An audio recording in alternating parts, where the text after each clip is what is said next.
Bem-vindos a mais um episódio do Senta que lá vem Varejo. Eu sou a Michele Carrache, estou como presidente do Núcleo de Inteligência do Comércio e hoje nós vamos falar com uma pessoa aqui que entende de empreendedorismo na prática e agora ele está como secretário de Aceleração Econômica e Turismo de Maringá, Aníbal Bianchini. Bem-vindo, Aníbal. Olá, Michele, olá a toda a audiência aqui do podcast, nossos amigos do Núcleo de Inteligência do Comércio, do Empreender, da Sim.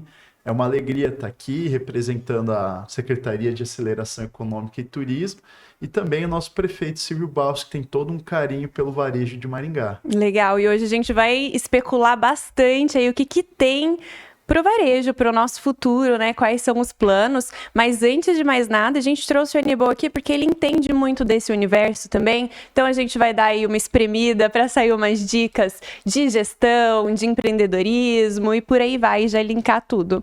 Aníbal, você veio de uma família empreendedora. Já com o comércio de vocês, a empresa chegou a ter 50 funcionários. Me conta um pouquinho dessa história. Olha, a nossa história ela se mistura muito com a história de Maringá, porque meu avô foi pioneiro aqui na cidade. Então ele já veio de Santos, ele era engenheiro agrônomo formado pela Exalc, e ele já chegou aqui, o primeiro empreendimento dele foi em Capelinha, que hoje é Nova Esperança. Ele montou uns secos e molhados lá, uma merceariazinha. E já teve a primeira experiência que em poucos dias, semanas, montaram um mercado na frente da mercearia dele, onde ele falava que o valor que ele comprava do fornecedor era o valor que o mercado vendia pro consumidor final, né? Então logo fechou. E eu conto essas histórias porque é muito bacana, Michele, quando você já vem, né? Eu sou já a terceira geração que está aqui em Maringá, a gente já aprende muito com as histórias da família, Sim. né? E meu avô teve uma participação grande aí no associativismo, nas instituições, na arborização da cidade, né? Meu pai e meus tios já foram mais, no final da vida do meu avô, ele estava mais dedicado ao agronegócio, né? Depois que ele saiu da companhia, estava com menos atuação na parte cívica, né? E aí o meu pai e meus tios já seguiram para esse ramo da pecuária. E o meu pai, ele empreendeu, eu tô com 34 anos, há praticamente 34 anos atrás, ele plantou eucalipto, né? Então, eu sou de 91, quando eu comecei a minha jornada profissional, a gente já estava numa fase de discutir o que fazer com essa madeira, porque na época a madeira era uma matéria-prima de valor baixo ainda, era muito barata, e a gente precisava agregar valor nela.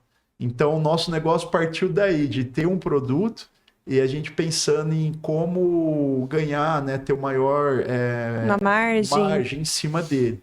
Nessa época que eu entrei no negócio, o meu pai já exportava desde 98, ele começou exportando madeira, ele tinha um sócio no Canadá onde ele processava ou fazia o assoalho, secava, e mandava para o Canadá, onde eles faziam a pintura UV nos assoalhos. Eu ainda vivenciei de buscar contato em São Paulo, trazer o pessoal da Sinteco, isso tudo são coisas que já ficaram ultrapassadas. Hoje o laminado, as técnicas que tem no piso de madeira, ele, né, virou um produto de altíssimo luxo, e até assim, não só o luxo, mas até em questões de sustentabilidade, de técnicas de instalação.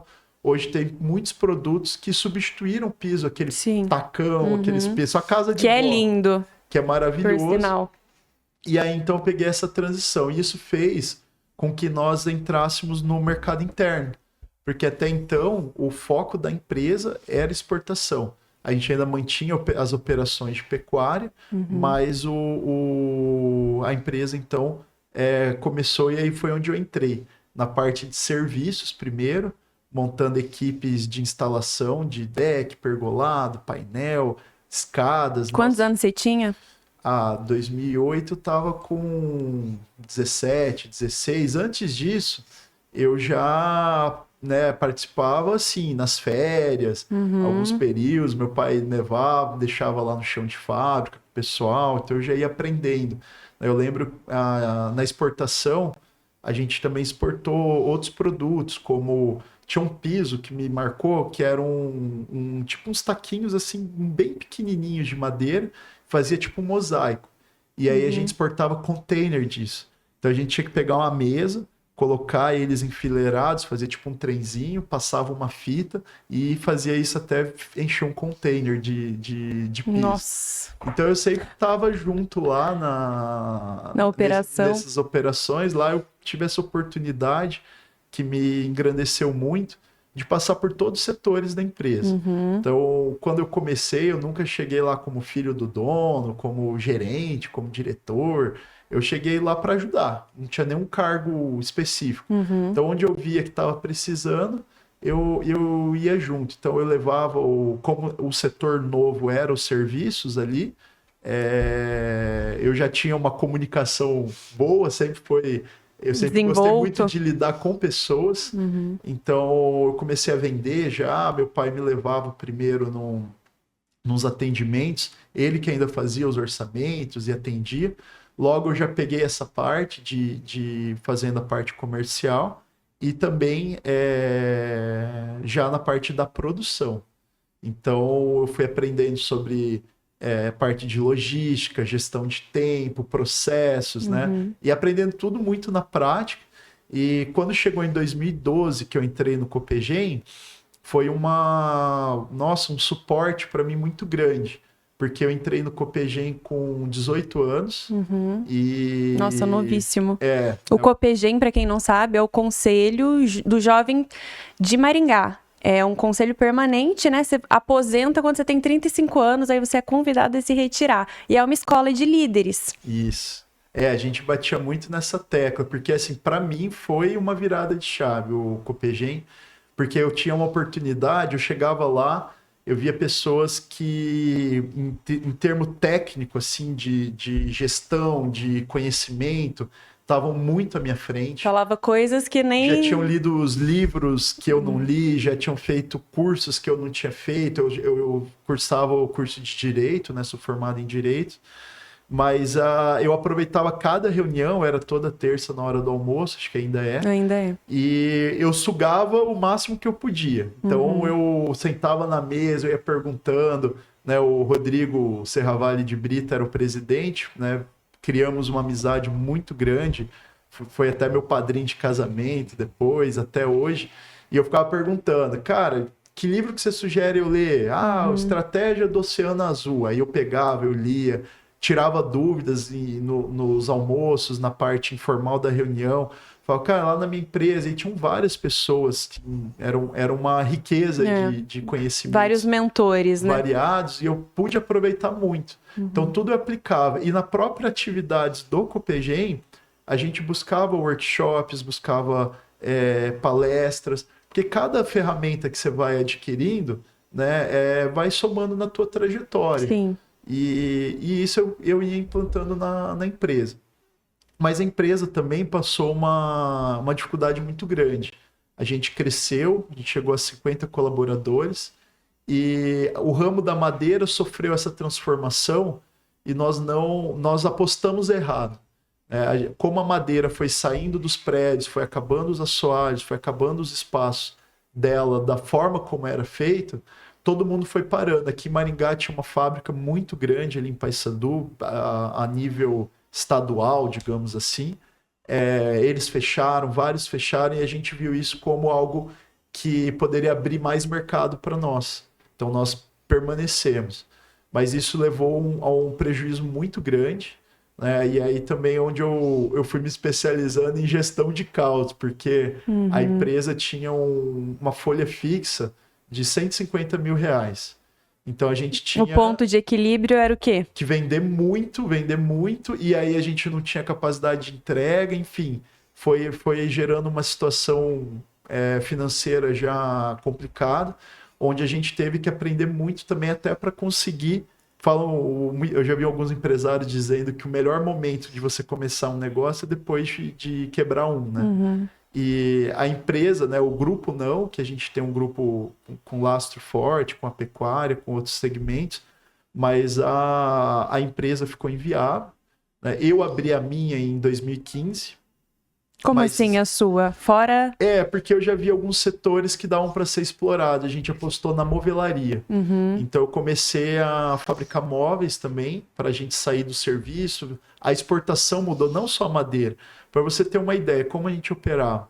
Cliente de exportação, ele chegava às vezes a antecipar 6 milhões, porque o medo dele era você parar de produzir, parar de entregar.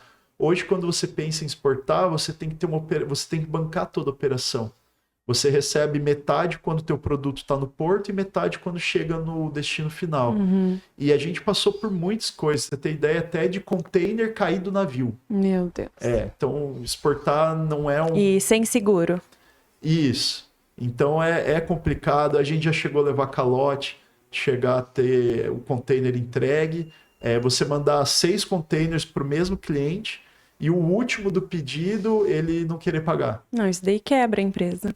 Então foi muitas coisas juntas que a gente foi tentando pivotar, diversificar. Eu montei a minha em 2015, que ela no começo era um suporte à empresa mãe que já estava, mas quando a gente fechou em 2018, conseguimos fechar, acertar com todos os colaboradores, né? Tinha muitos colaboradores de 20 anos já, 15 anos.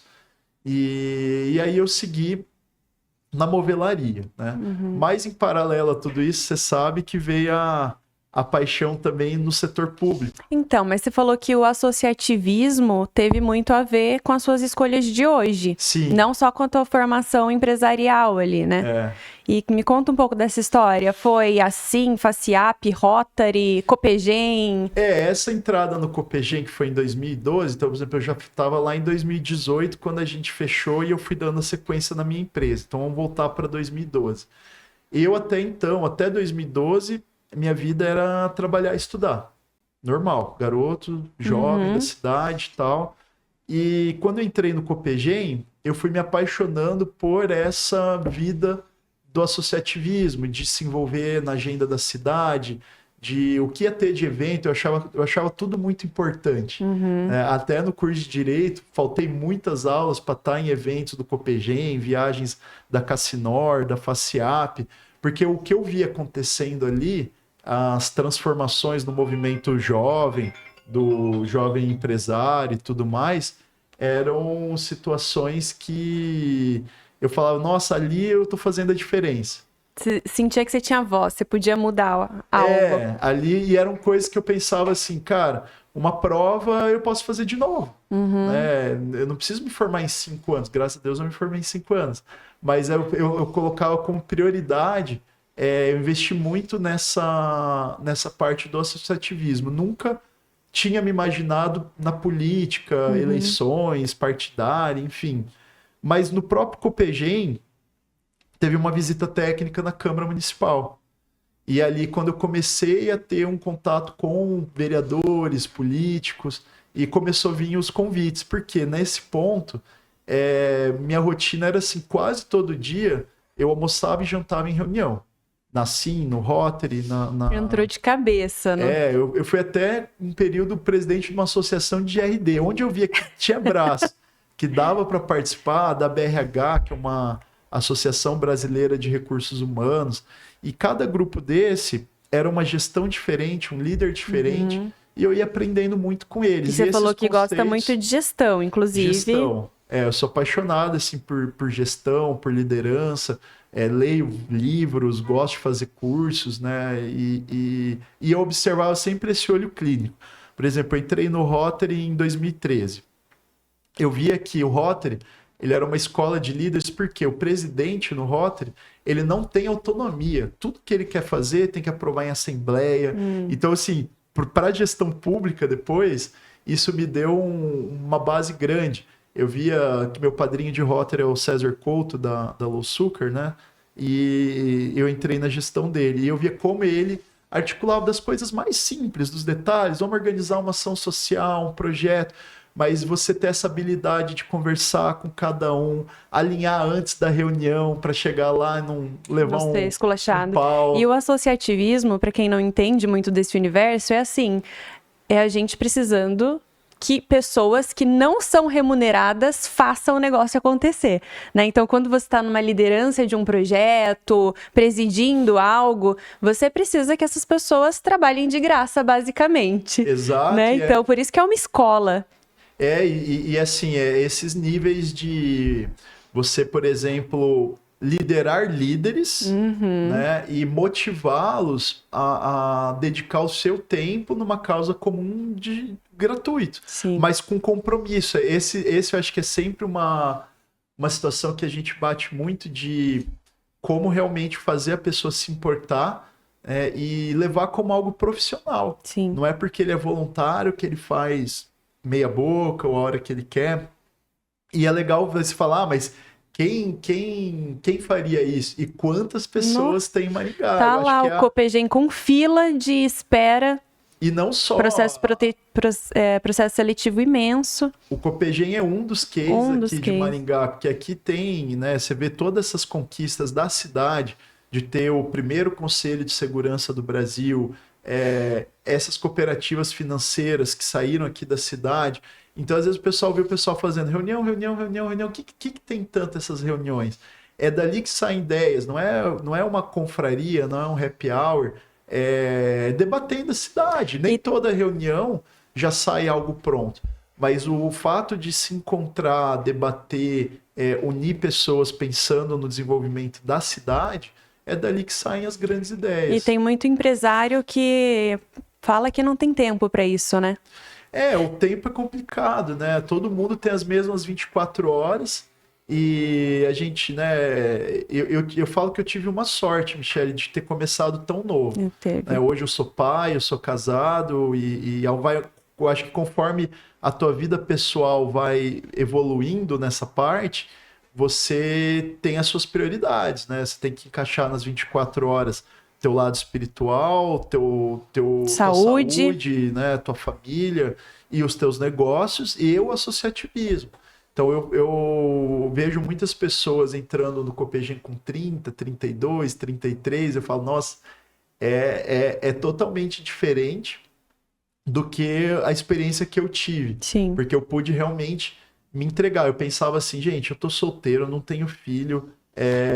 Mas que você já entrou com uma mentalidade forte. Isso. Tem muita gente nova que entra e não faz nada. Espera o tempo passar. Tudo que eu faço, eu aprendi isso com o Thiago Boeira, até com saudade dele, lá no Copegem. Ele falava sempre assim, a tua gestão, tudo que você for fazer, você tem que ter um gol. O que é um gol? Por exemplo, algo que daqui 10 anos a gente possa estar falando disso ainda. Então, eu aprendi com ele ter essa visão. Então, eu peguei, por exemplo, no Copegem. Eu criei o Copegem, lá em 2015. E, na época, tinha aquele medida certa do Fantástico e tal. Verdade. E aí, eu cheguei pro Felipe Bernardes, que era o presidente, e falei, presidente, tô com essa ideia, posso seguir? Ele falou, manda bala.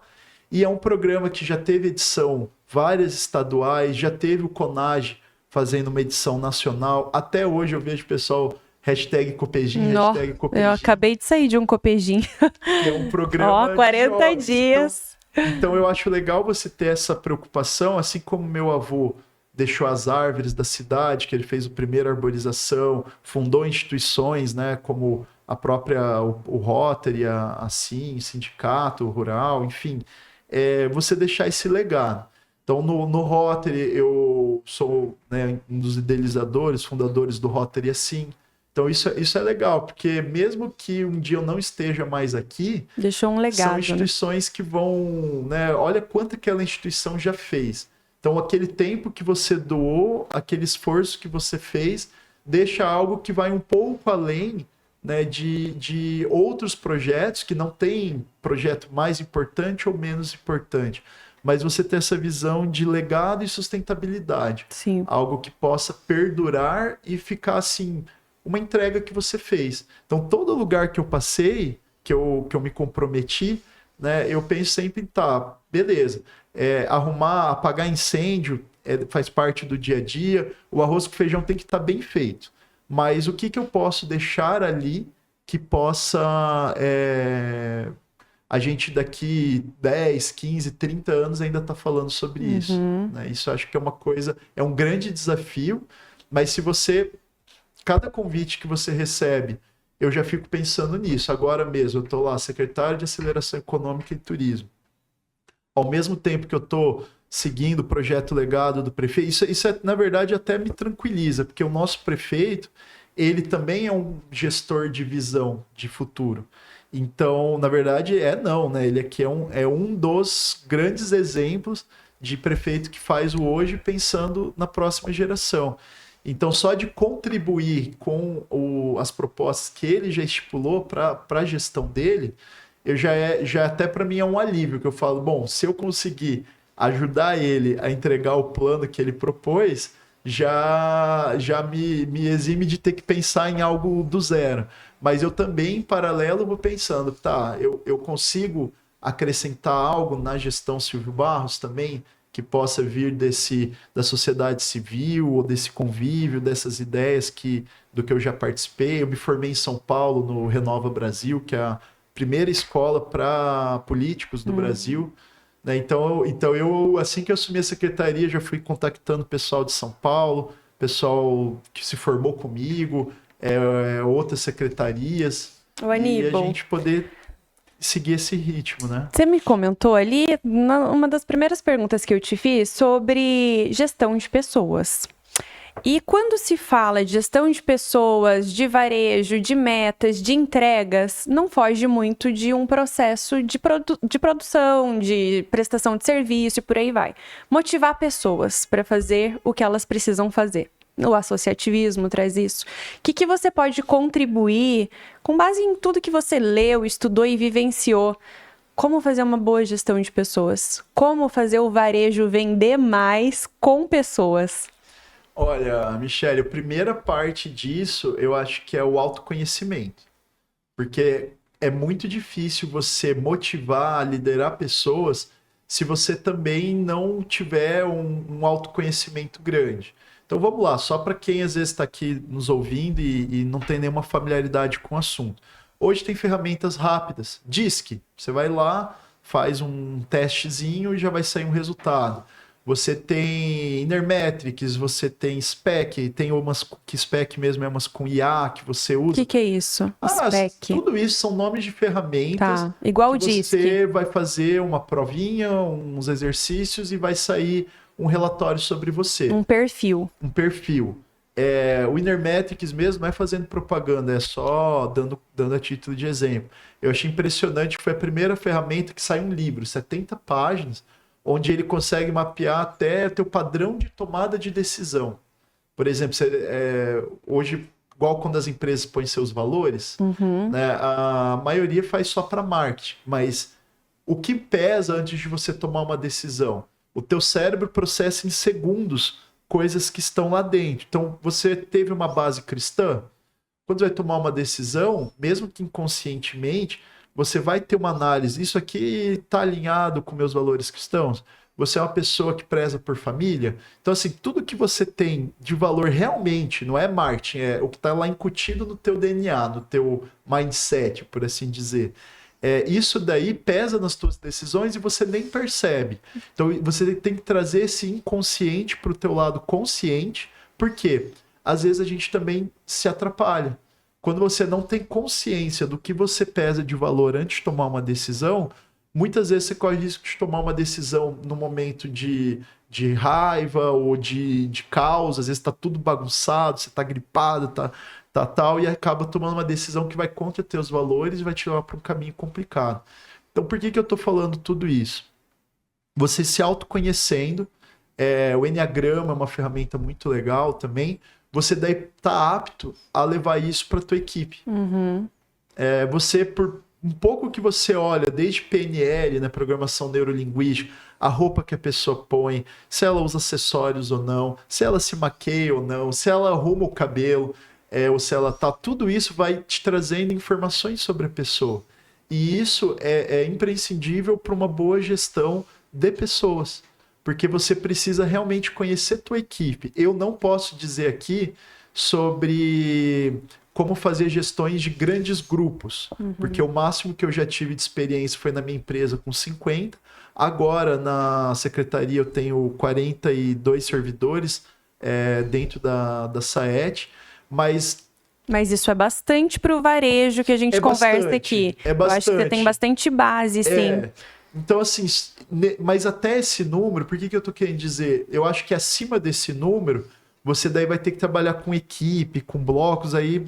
Dizem que a gente consegue assessorar bem 7 pessoas, liderar bem. Isso, mas eu, por exemplo, até 50, eu consigo conhecer todo mundo pelo nome.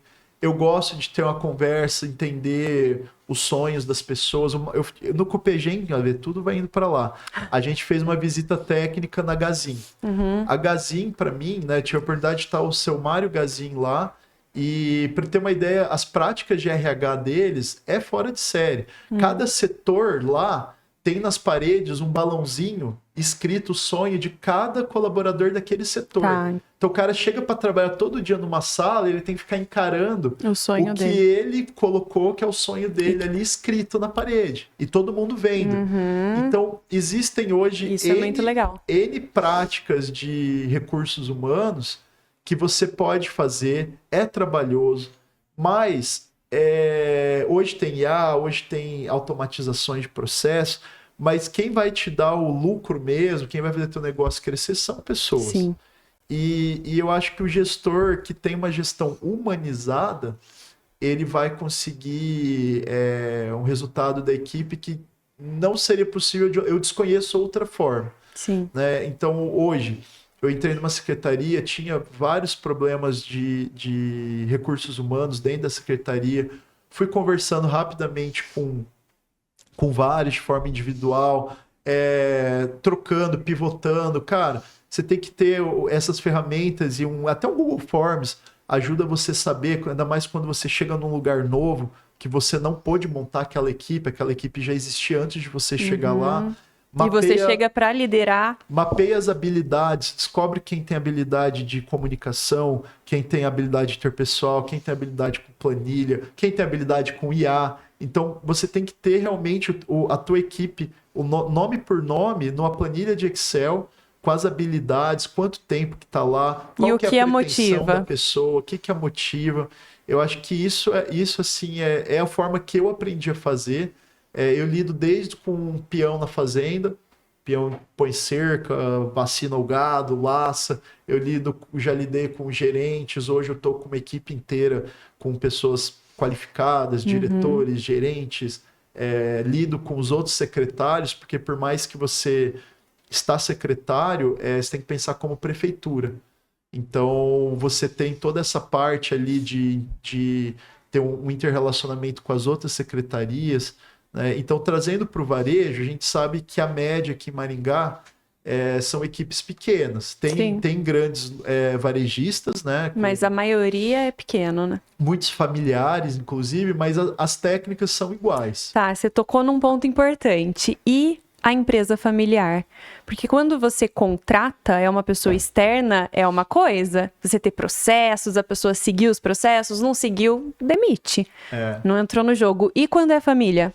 Olha, eu trabalho ainda, né, em grupo familiar, é algo assim, eu sou muito grato ao meu pai, né, por todas as oportunidades que ele me deu, porque você tem um chefe, você tem compromisso, tem resultados, mas você também tem uma pessoa torcendo por você. Sim. Né? Então, tudo que eu pude participar da comunidade é graças a ele. Ele me deu essa abertura de poder ir nos eventos, participar das reuniões, né? E isso é uma falta, às vezes, de visão que nem ele fez. Mas era o filho, ok.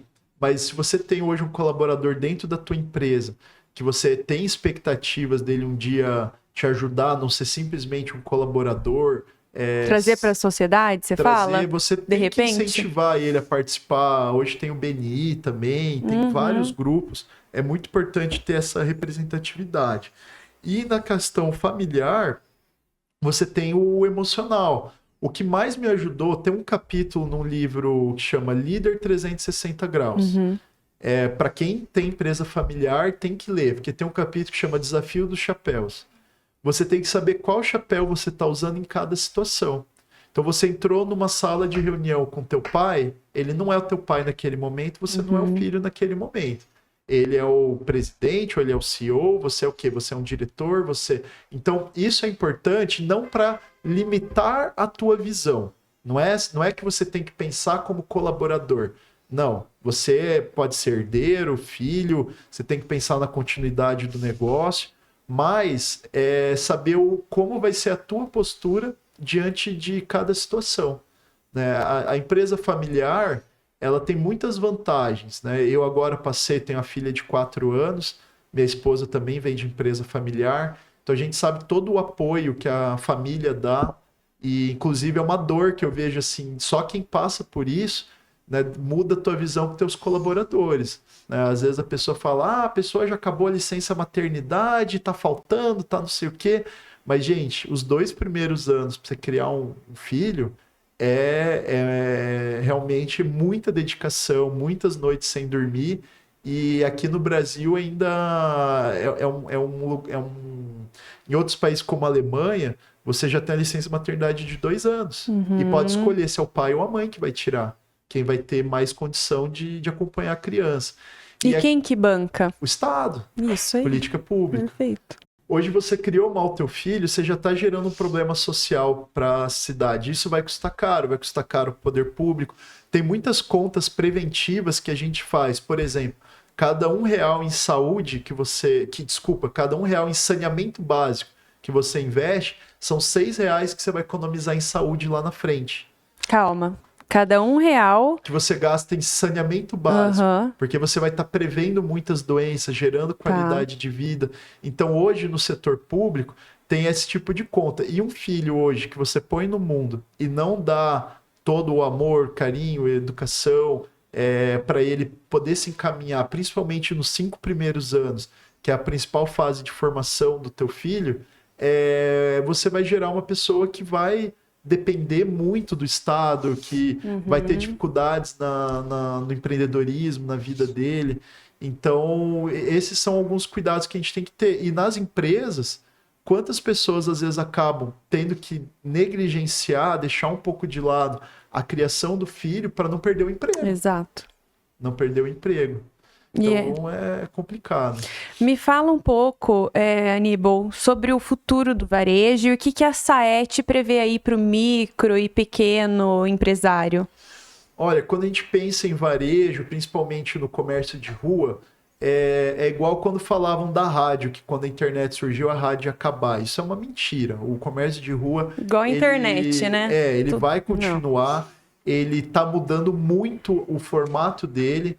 O que eu poderia deixar de sugestão para quem mexe na área é aproveitar realmente o associativismo, os núcleos, porque quando você se agrupa, você tem mais interlocução com o poder público, mais força nos seus pedidos, e encarar hoje, Maringá tem que pensar como Maringá. Você tem que usar os teus concorrentes para competir a nível estadual, a nível nacional, a nível internacional. Por exemplo, hoje você tem um imóvel de uma loja de 250 metros quadrados.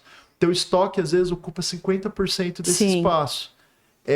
Você poderia pensar muito fora da caixa. Se você tiver um grupo, uma governança de confiança, você poderia tocar um projeto a nível de ter um CD compartilhado desses lojistas, aumentar o teu espaço comercial e poder, então, oferecer uma experiência de compra melhor. Caramba, olha cliente, a dica aqui, verdade. E poder, às vezes, compartilhar o teu lugar de estoque. Exato. Porque o grande diferencial do varejo de rua, isso na minha visão, é você ter o produto à pronta entrega. Sim. Eu acho que esse hoje, o comerciante ele tem que ter presença no digital, tem que estar dentro dos marketplaces, Mercado Livre, etc, etc.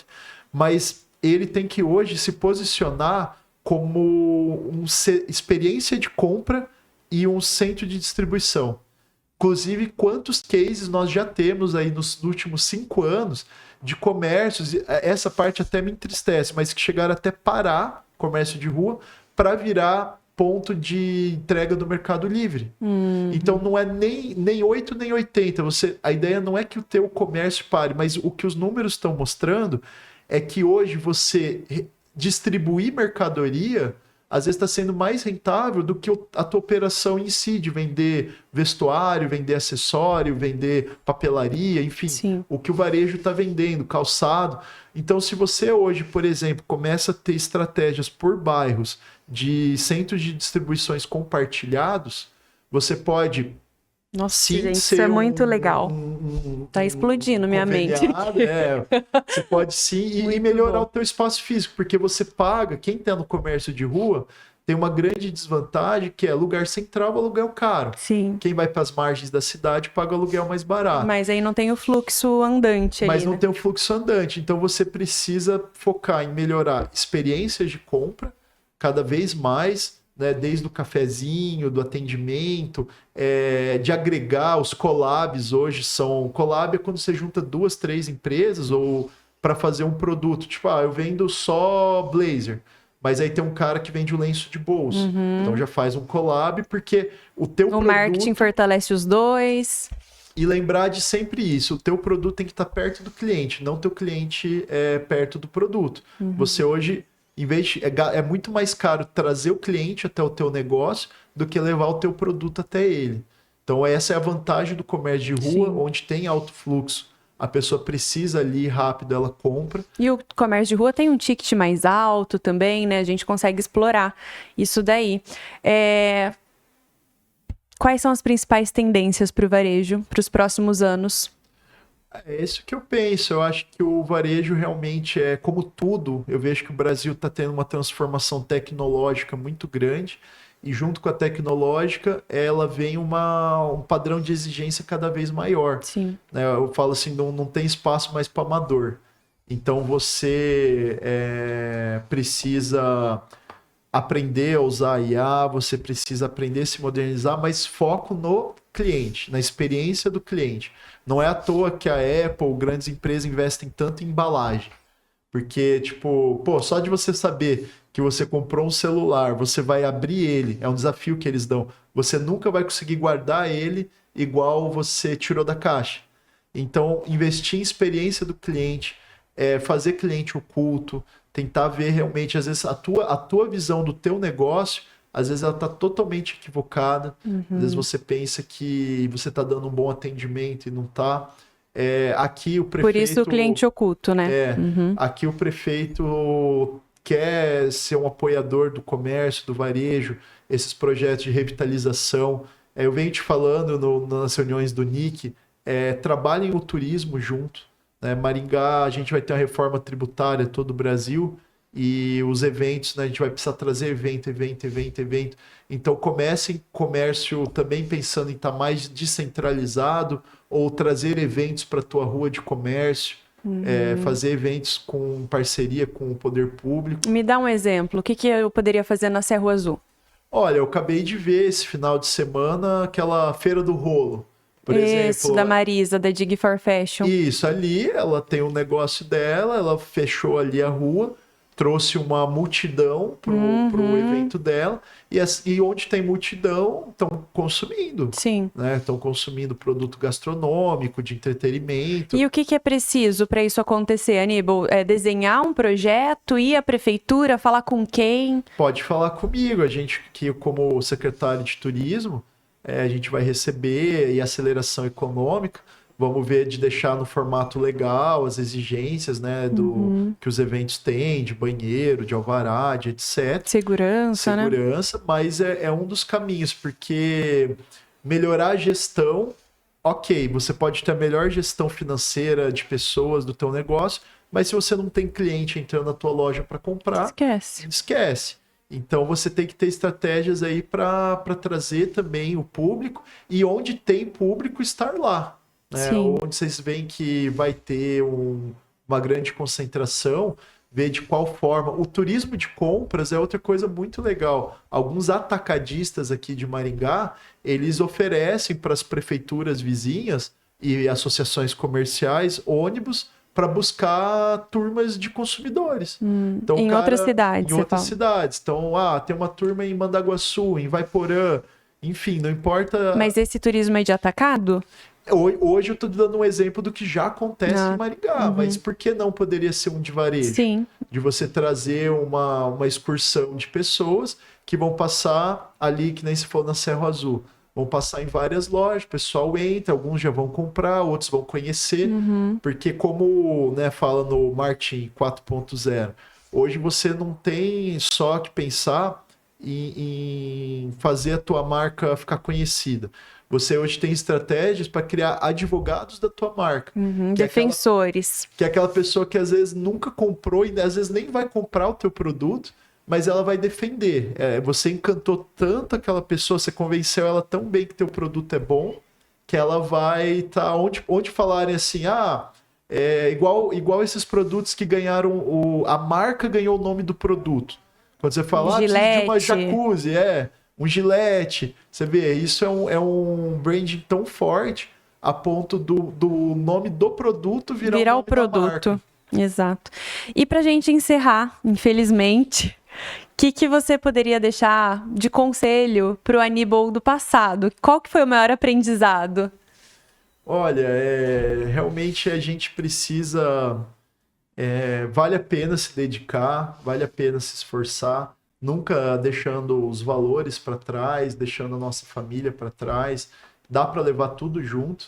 E isso tudo é uma questão de mentalidade. Você, como dizia o Charlie Brown, cada escolha é uma renúncia. Mas na minha vida, eu sempre escolhi me dedicar, me esforçar, estar presente. E hoje eu colho os resultados disso. Então, um conselho que eu deixo é se dedique à causa comum. Não importe, às vezes você acha que não está tendo resultados, não foque nisso. Fazer o bem não importa quem. Isso é uma coisa não só para a área social, mas eu acho que é junto do associativismo, de pensem junto, cresçam juntos. E é o lema do associativismo: sozinho você vai mais rápido, junto vai mais longe.